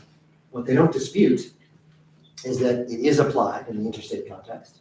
It may not be automatic, which is not surprising when you think about it, because if it's two courts in the same state, you're not going to have a fight about which state is the appropriate one to apply the law, where the witnesses are, and all the usual form non-factors. It's going to kind of be who filed first. That's going to be dispositive. But it still matters in the interstate context. As Lanzer, Glidden, Acceptance versus Sudbury, all interstate jurisdictional priority rule cases held. And they don't have an answer to those cases. They also don't really dispute that the rule does not require perfect identity of parties and claims. And I realize, Ron, I've gotten away from my slide deck. I'll come back to it. But we're on slide 7, which just recites the law. But I'm up to page 10. well, I should be up to page 10. Okay. I'll try to move as quickly as I can. So, they don't dispute that the rule does not require a perfect identity of parties. On slide 7, we quoted the language from the Sudbury case. It is not necessary for actions to be identical to invoke the state jurisdictional priority rule. Again, that's an interstate case. They don't even have an answer to the point that the reason they filed the Harris Teeter action is reform shopping, and that's anathema to what the rule is supposed to prevent, right? The purpose of the rule is to promote efficiency, to promote interstate comedy. What they're doing contravenes all of that. And they can't really complain, I think, that there's a lot of discussion about the risk of inconsistent judgments. What happens if the Ohio court does one thing and the North Carolina court does another? That's a risk they created. If they're truly afraid of inconsistent judgments and they really need Harris Teeter in this case, they can bring them here. And we'll get to why we think we can add them here in any event. And again, not a single case. They don't cite a single case that dismisses a first filed Ohio action brought against an Ohio corporation, let alone on the basis of a subsequent action brought by the Ohio corporation in another state. They don't have any of that. They refer to the LOMC case, and the case is very, very different. On the first filed issue, yes, there was a first filed Ohio action, and that action was stayed or dismissed. But the only defendant left in that action was a defunct Pennsylvania entity. So it was unclear whether there was anything to litigate in Ohio at all. Very, very different from what's going on here. The last point I'll make, and I don't think this has really been disputed, but it's slide 8. Our action and the North Carolina action are absolutely substantially the same. As I said, 99.9% overlap. Our action is shown here in these boxes. Our action is adjudicating coverage under Kroger's policies for 797 lawsuits. Theirs is the same, plus Harris Teeter's policies in one opioid law. So, I think on that alone, you can deny their motion. We're the only case we've seen where first filed Ohio action was stayed in favor of an action filed later in another state was the Lanzer case, which was reversed. So you don't need to even get into the form of these factors. If you do, though, their burden is to show you that those factors strongly favor litigating in North Carolina instead of Ohio. They cannot come close to doing that. They strongly favor Ohio. But I don't even need to convince you of that. They need to show you that they strongly favor North Carolina, and they can't do it. So I don't want to go through every one of the factors here. Your Honor's well aware of the fact that this is, with respect to the public factors, this is subject matter of this case is not a foreign one to an Ohio court, an Ohio jury, because it's Kroger, because unfortunately it involves the opioid epidemic, which has been as much of a presence here as it has been unfortunately in other states. With respect to the choice of law, which maybe both sides have spent the most time on, Ohio law will apply. First of all, when you're in the forum, you need to show that there is a conflict.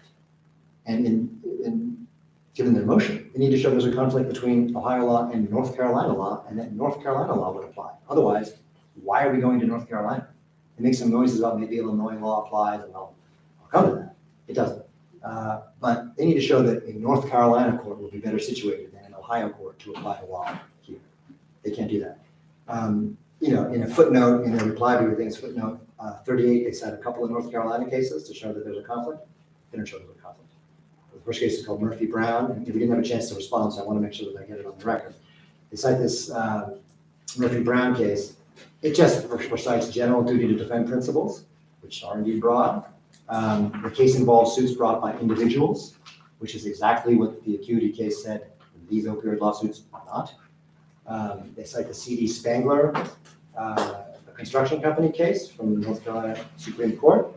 That case has got nothing to do with the issues here. It involved coverage for costs to comply with compliance orders issued by a state environmental authority requiring cleanup of contamination at a specific property site, right? So again, about a specific site, a specific harm that had to be remediated. And the fight really was over whether contamination to soil or groundwater counts as property damage. And the court said it did. That's got nothing to do with what happens here. And they don't actually argue that, by the way, another state's law applies. They're not in here telling me North Carolina law applies, North Carolina applies, so it makes sense for North Carolina court to apply that law. They're not saying it. They're just sort of making, as I say, a few noises. And if they point to any state's law, they point to the law of Illinois on the ground that that's where the broker happened to be. So a few things on that. Well, before I get to the broker, he spent some time talking about the location of the insured risk. That's section 193 of the second restatement of conflicts, which Ohio has adopted. Comment A of the restatement, and this is quoted in the General Acceptance Insurance Company versus Insurance Company of North America case, which we cited, it's 69 Ohio App 3rd 52. The court said, and I'm just going to read it. We note, however, that comment A to section 193 limits the scope of section 193 as it provides, now quoting that section, there may be no principal location of the insured risk. In such a case, the location of the risk can play little role in the determination of the applicable law. The law governing insurance contracts of this latter sort must be determined in accordance with the principles set forth in the rule of section 188. That's the most significant relationship test that we talked about in our brief, and usually, in a case like this, that tends to go with where the insurer and the insured is headquartered. And I'll just talk about the broker. I'm pretty sure Kroger was telling the broker what to do from over there. I think that's the way it worked. I don't think the broker was up on a lock. So, the broker is acting on behalf of the insured. They don't cite a single case number. They hold it, but the happenstance of where the broker is located means that that state determines the choice of law. All I'll say is, I don't even think Your Honor has to get into the weeds of all the choice of law analysis. The point is, 1, there's no conflict. 2, they have no argument that North Carolina law applies, and therefore it can't possibly favor that. Other than that, I think I've hit my other points on foregone convenience. We've made the point that, Ohio courts at this point are accustomed to these opioid insurance coverage cases, unfortunately, as the case may be. Acuity's been applied by the Court of Common Pleas on the remand of the discount drug market case, which we cited. There are other litigations ongoing in the state courts here over Ohio insurance. And our action is the more comprehensive action because it covers all the plans among the insurers, and the Harris-Teeter, insertion of Harris-Teeter into the case, as I think I've made perfectly clear, is entirely artificial. So at that point, Your Honor, you could stop. You don't even need to get to the foregone convenience factor, and you don't need to get to personal jurisdiction. I'll let Mr. Davis address the personal jurisdiction issues in more detail if he likes, but I'll just say a couple points very quickly. And the key point is on our last slide, which is, as it says here, if Harris-Teeter has such an interest in Kroger's Ohio insurance policy that it must be named here as a necessary party, then Harris-Teeter has a sufficient connection to Ohio for the court to exercise jurisdiction. What they say on personal jurisdiction, Your Honor, is essentially 2 points. They say, first of all, Harris-Teeter doesn't operate its grocery business here. We don't say they did. We're not suing Harris-Teeter because of its grocery operations. This is an insurance coverage case. We are suing, if we were to name Harris-Teeter, it will be because Harris-Teeter has shown or has convinced Your Honor that it has a sufficiently independent interest in coverage under Kroger's insurance policies, Kroger's Ohio insurance policies, asserting that interest through Kroger's insurance program, that it must be named here. That would mean that you have to give some meaning to the fact that Harris-Teeter, when it was acquired by Kroger in 2014, made a choice. They had their own insurance program. They could have stuck with it, They say, the Metschi affidavit, that's the affidavit from the Harris-Teeter opt-out. She says, we have our own independent corporate decision-making process. Okay, well, that independent corporate decision-making process made a decision to go under Kroger's insurance policies and to take advantage of that. And I assume there were economic reasons why it made sense for them to do so. Not only that, they set up their own layer of fronting policy underneath Kroger's policy, inserting themselves into Kroger's program. And 6 of those 9 fronting policies, which one of my clients issued, were issued to Harris-Teeter at 1014 Vine Street. 6 of the 9 for 6 years running. And their only answer to that in the reply is to say it was a mistake. Well, boo-boo is that's not a legal argument, and if it were a mistake, it's a pretty remarkable mistake because it went on for 6 years running. That's the affirmative conduct. And then they spent a lot of time on the agency issues. I don't know that Your Honor needs to get into the agency issues because I think that the affirmative conduct is enough. With that, I'll leave it. I just want to make one other point, or two other points, which handily enough, I think were on this sheet of paper that I was fussing about looking for. Well, we didn't spend a lot of time talking about the equitable contribution claims. We said our piece on the opposition. They didn't say anything on reply. Those are common claims. The idea is to bring, there's no question, all the insurers, programs lodged claims against all of them. They received the same notices that we did. And so we're not asking them to repay us now. So it's not a question of whether the right to reimbursement is right. It's just a claim for a declaration. And all I'll say there, Your Honor, is this is not an argument that lies in Kroger's mouth to make. They're not a defendant on that claim. The people who are defendants on that claim, they're here. They haven't moved to dismiss it. And the reason Kroger has moved to dismiss it is because it furthers their goal to get out of Ohio and cut back this action and get it out. So, it's just all part and parcel of the same forum shopping. So just a few quick points to respond to some of the things that Mr. Conkle said with respect to the bellwethers. So again, there's a bellwether. The Durham County case is a bellwether. Great. There's a lot of Ohio bellwethers, and the Durham County case makes the fact that it's a bellwether makes Harris Teeter very important. The next track 11, is against Smiths. And the stay is going to be lifted, my understanding is, was going to be lifted against that case at the same time, but I believe that's one of the cases that settled. And we didn't bring the lawsuit because of Durham County. We brought the lawsuit because, the liabilities were mounting, but also because we now had a clear decision from the Supreme Court of the state of Ohio. I'm not going to run away from it. It's a perfectly good reason to bring the law. With respect to the North Carolina action, as Mr. Conkle did say, was buried in there, but he did say it. We've moved to dismiss, we moved to stay under the state's forum non-convenience statute, so that motion is out there. I'm sure your Honor is aware of that. We've also moved to dismiss on multiple grounds, including lack of personal jurisdiction and other grounds. So it remains to be seen whether that case is going to be able to go on at all or in what form. And when you have forum disputes like this, most courts say it's appropriate for the first filed court to determine the forum dispute, which is the way that it's been teed up here, because obviously we're fully briefed and we're having the argument later on. The case in North Carolina, which is one round of briefing. And then with respect to being bound, they say, well, Harris Teeter might be bound by an action here. Maybe not. That'll be for anything left for the North Carolina court to decide. But I can tell you one thing, based on what I know about preclusion law, Harris Teeter's bound is because it will be because Kroger represents its interests here, which is exactly what's going on. Thank you. All right, thank you. I don't have anything to add unless you have particular questions. I think we got it all. Thank you. Thank you very much.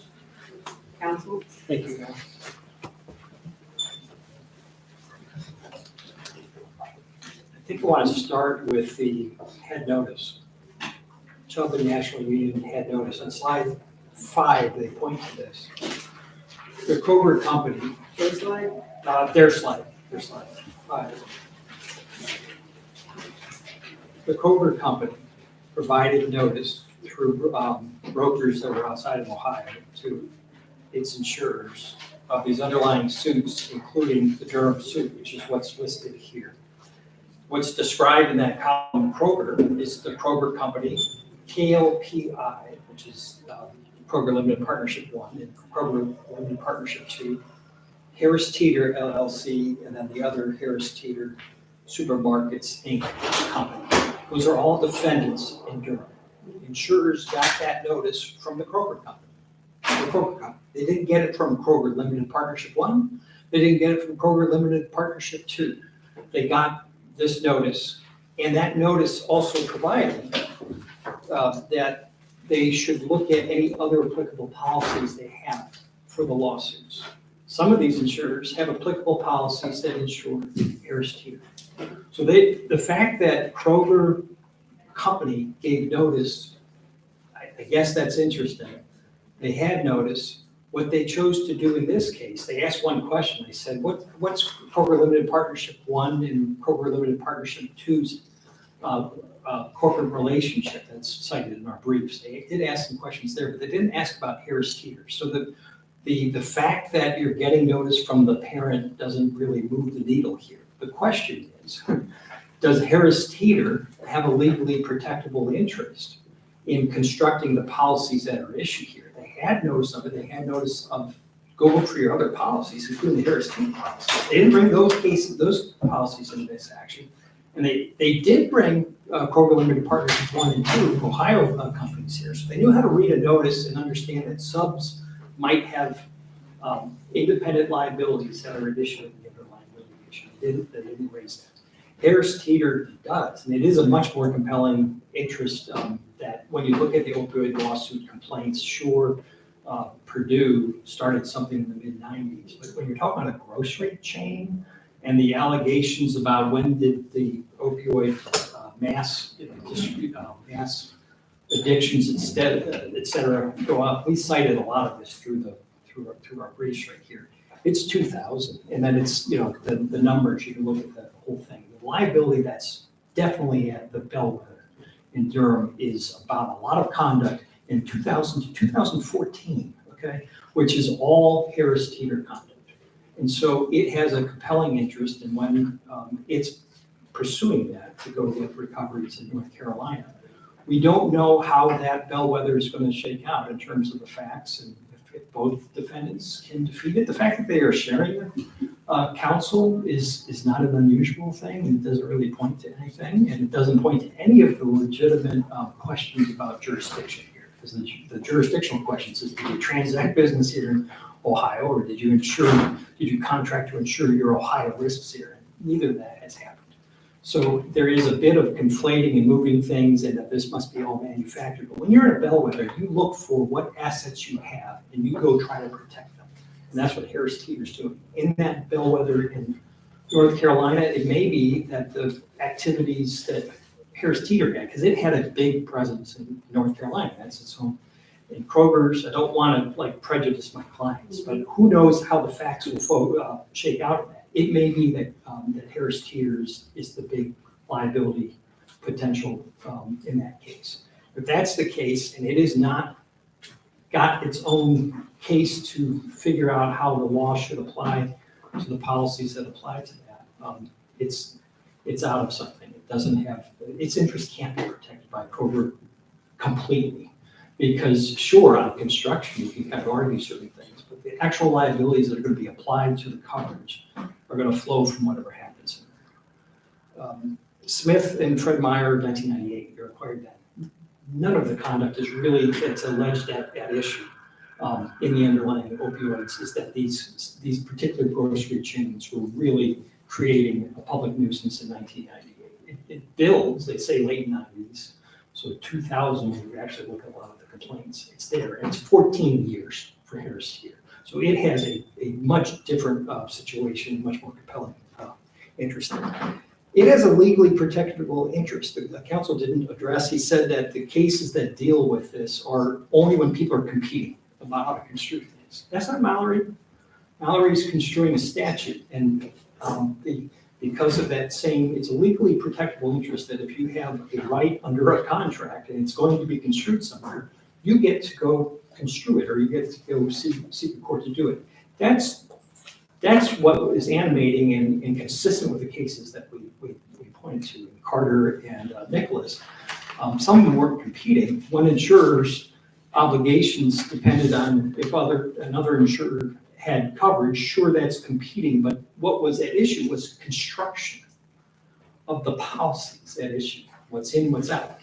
That legally protectable interest was what was validated and affirmed and said, you got to bring them in here. And you got to bring the named insureds who weren't actually competing with anybody.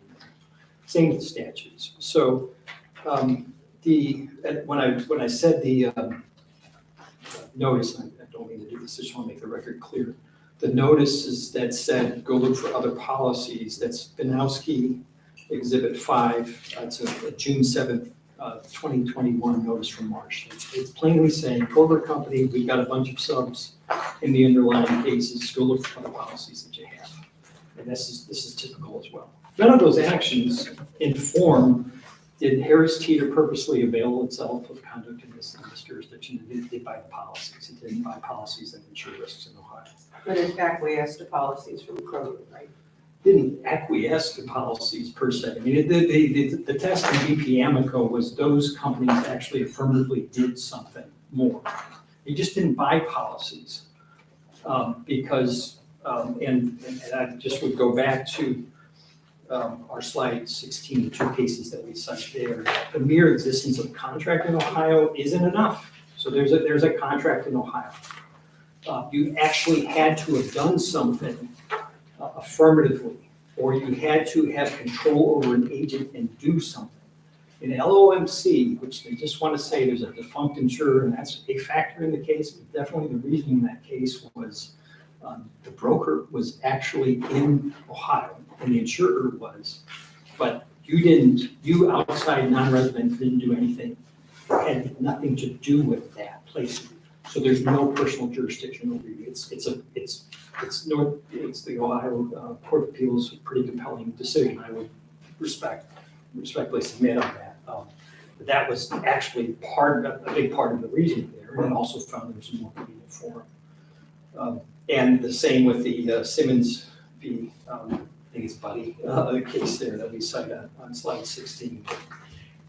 Just because a daughter was insured under the father's contract, but insurance policy, that doesn't show the daughter of the policy. Did she acquiesce in it? I don't know. You know, there's a policy, it's placed, and I got it. If the question was Kroger's or Harris Teeter's alternative policies that don't exist is relevant here because they didn't buy their own policies. That's not the test. The test is did Harris Teeter do something in the state that gave rise to the cause of action, and did it procure coverage itself that insures its risks in Ohio. It doesn't have risks in Ohio. So that's the argument there. On choice of law, I almost want to say good friend, because we've been that collegial on the calls and all that. He said we battle in the courtroom. We're doing some battling. But my good friend indicated that the focused area is just this court. What's the applicable law? There's two courts that are going to grapple with this. This court, we respectfully submit, is going to have to grapple with facts to decide if it's even Ohio. Because the insured risk, the distribution centers, 3 of them, that distribute opioids, none of them are in Ohio. So there are some, this is not a situation necessarily factually when you get into it. Where was some of the other actions? You're going to have to look at it. It's not a foregone conclusion. So there's that. And the choice of law, there's no choice of law provision. And LOMC found that significant too in terms of what's the applicability law. North Carolina is going to look at North Carolina law for Harris Teeter for sure. There's a statute in place there with that. They're going to look at that. And where was the contract made? And there's questions about was it made in Illinois here? Under Illinois law, in the 7th Circuit, H.D. Smith opioids, these suits are covered. The governmental entity suits are covered. In North Carolina, with respect, the point with the Murphy-Brown case is that it was public nuisance. So the theory wasn't granular, let me, get particular costs for particular treatments, but it found, that's within the embrace of coverage. And C.D. Spangler was an abatement. Let's clean up the acts. And if you read Polster's remedy in track 3, he actually says the abatements would be narrowly tailored so that we actually have to identify particular people that are injured, and the costs are going to actually treat people. I don't want it to run out beyond that if you actually study the thing. So I don't know for sure what any court is going to do grappling with that, but under North Carolina jurisprudence, where abatement is definitely potentially in, this is a Supreme Court decision, that points to the possibility of coverage. There's a lot of other opioid lawsuits that aren't just governmental entities. There's hospitals, there's all of the kind of cases here, and acuity doesn't speak to that as well. So there's no answer really I didn't hear an answer at least. Maybe if you did, then I apologize, but I didn't hear any answer about the broader action and that it's going to go forward in some shape or form.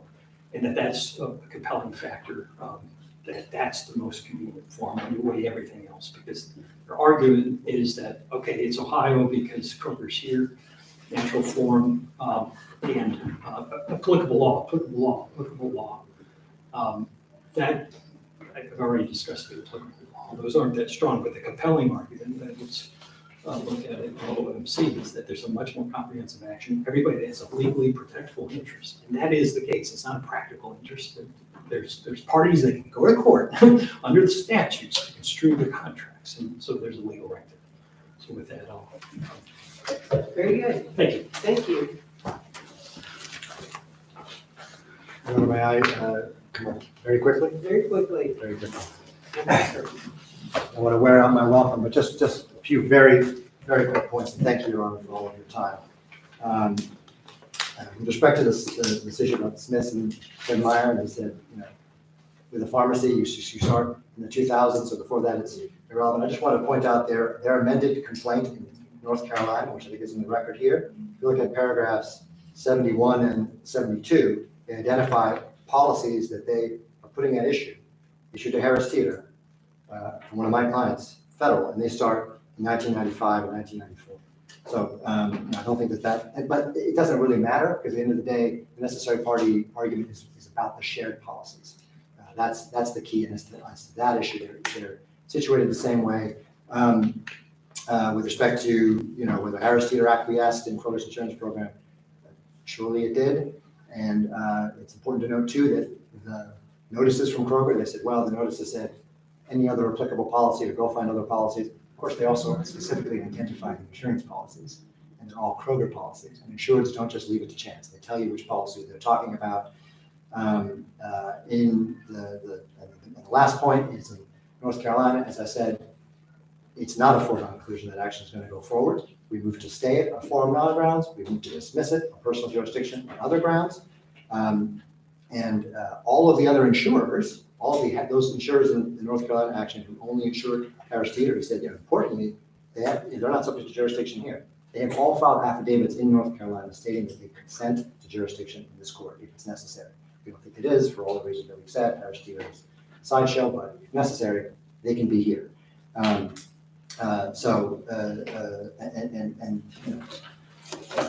It's ironic for them to complain about the possibility of inconsistent judgments. Again, it's a mess that they created, and they can very easily either undo it, or the North Carolina court that can stay the action.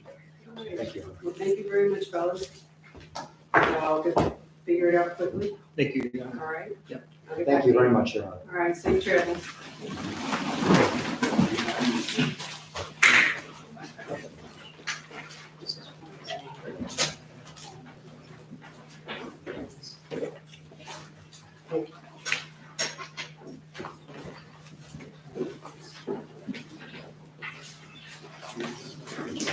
So we can get in, I guess.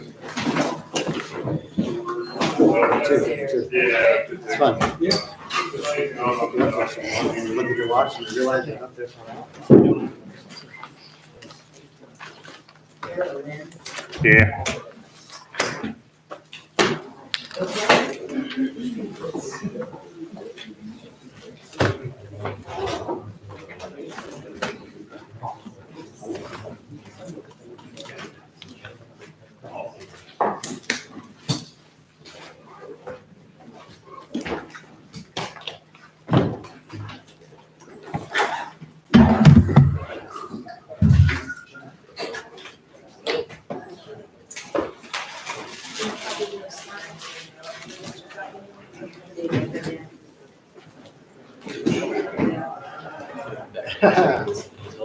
Yes. Do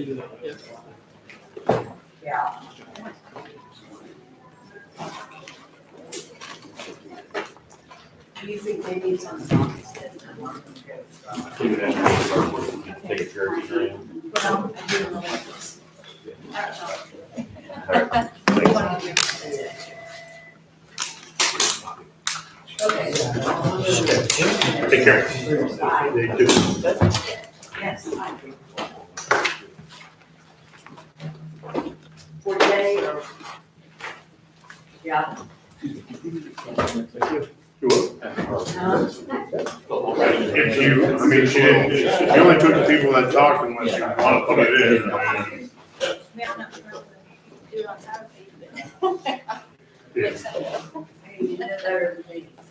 Pleasure. For today. Yeah. Yes, sir. Yeah, she's taking care of the entry. And very quiet. Yes. Likewise. Yeah. Sure. Might be redoing all the. Ah, great. Since you're on the tag, we're chatting. I told you, you know more about this age. Yeah, she's just. Have an extra copy. I don't know. Well, I mean, is it on the internet? I got, no, yeah, right. I don't wanna make it.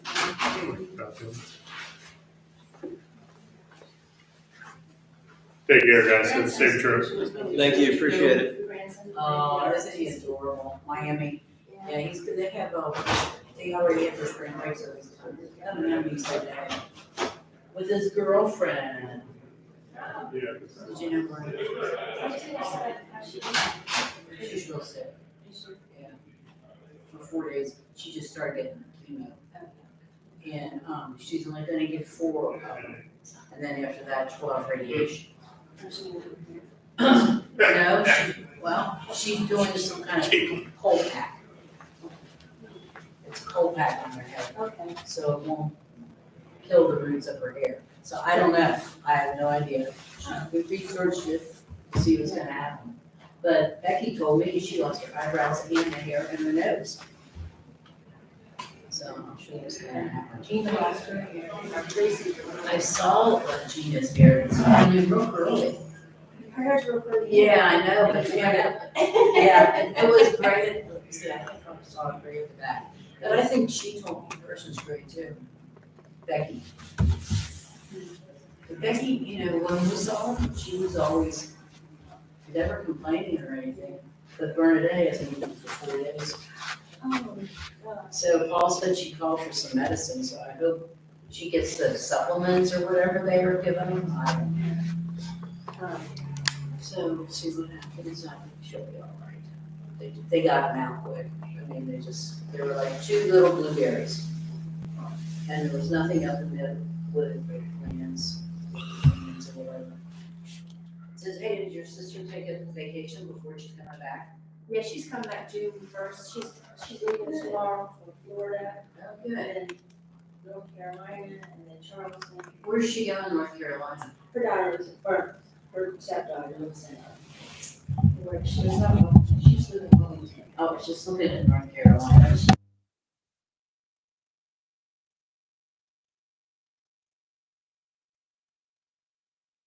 She's about an hour from Myrtle Beach. Oh, About okay, an hour and a half. okay. And she